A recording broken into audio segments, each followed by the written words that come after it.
Bonjour chers frères, bonjour chers amis.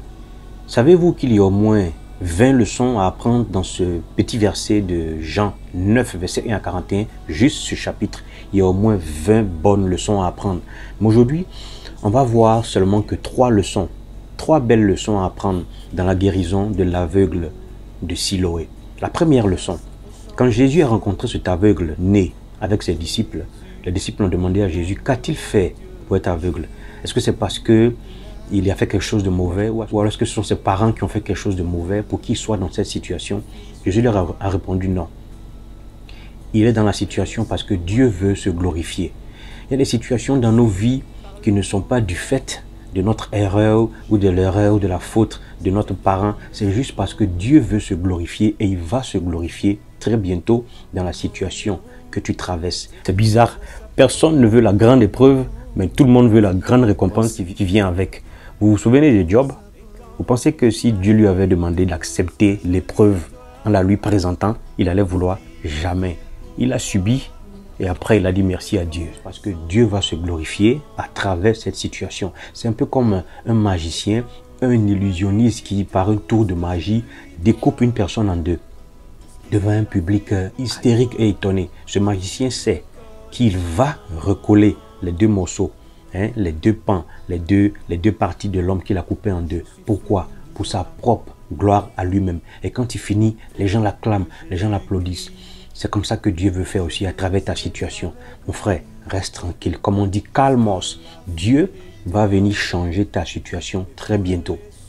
Deuxième leçon à prendre dans ce passage de la guérison de l'aveugle dans le bassin de Siloé, c'est l'humiliation à travers la gloire. L'humilité que l'on doit avoir avant d'être guéri, avant de recevoir sa gloire. Souvenez-vous, Jésus a pris son crachat qu'il a mélangé à de la boue. Vous savez, dans nos cultures, le crachat et la boue sont deux éléments d'humiliation. Okay? Quand on vous crache dessus ou quand on prend sa salive pour faire quoi que ce soit sur vous, il faut que vous soyez un peu accepté. Et la boue, là alors on n'en parle pas. Le Christ utilise son crachat et la boue qu'il badigeonne sur les yeux de cet aveugle. Les disciples étaient là, ils ont vu. C'est vrai que l'aveugle n'a pas vu pour savoir qu'est-ce qui a été mis sur ses yeux, mais les disciples ont vu. Très belle leçon. Il y a des personnes dans ce monde, fut-il président, ministre, qui que vous soyez, quand ils vont à l'hôpital parce que malades, ils sont obligés d'être sous les ordres de ce médecin qui va leur dire « allongez-vous », ils vont s'allonger, « couchez-vous », ils vont se coucher, « ouvre ta bouche », ils vont ouvrir la bouche, « descends ton pantalon pour recevoir une injection ». Tu n'as pas d'objection à faire, tu es obligé parce que tu veux être guéri. C'est ça l'humiliation, passer par l'humiliation, être humilié pour être guéri. C'est ce que le Christ voulait montrer ici à travers le crachat et la boue. Vous savez, il y a des choses que vous devez accepter si vous voulez être guéri. Vous vous rappelez de Naaman le Syrien, ce soldat, ce chef d'armée qui, lui, devait se baigner 7 fois dans l'eau. Il pouvait dire non, je ne veux pas le faire. Humilité. Passer par l'humiliation. Accepte parfois qu'on te fasse passer par l'humiliation. Elle est très petite. D'ailleurs, l'humiliation de Dieu est tellement infime et petite par rapport à celle qu'on vous fait subir. Vous qui allez voir parfois les charlatans, les devins, les féticheurs, ils vous font faire des choses bizarres, mais vous acceptez au nom de la gloire et du succès.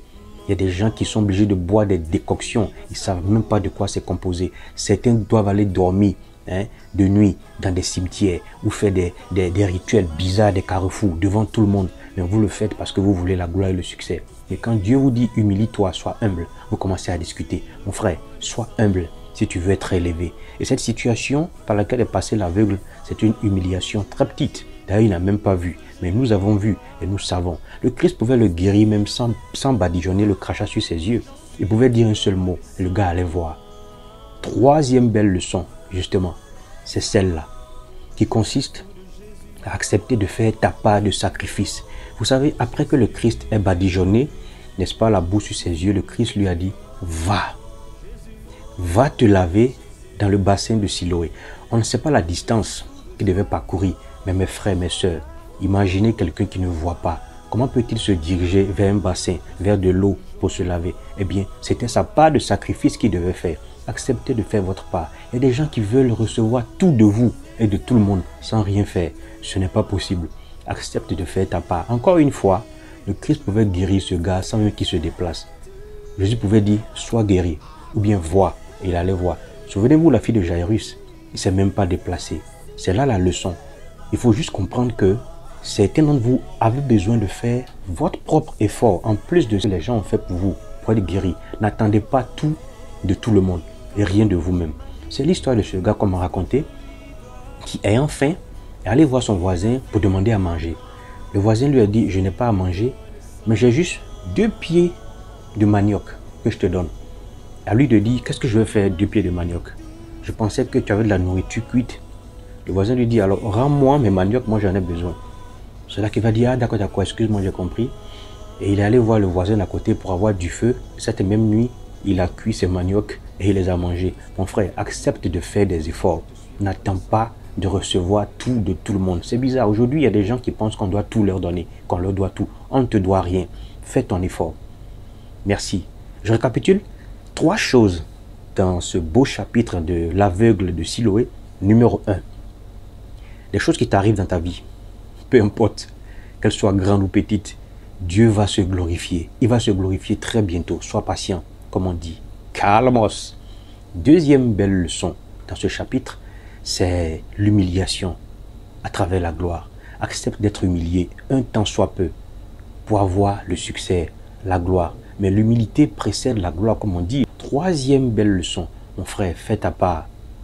Prends un peu des autres et toi aussi fais ta part pour que la bénédiction soit grande. C'était juste ce que je voulais qu'on partage ce matin dans ce petit chapitre. Ceci dit, soyez bénis et à la prochaine. C'était Kijou, votre frère.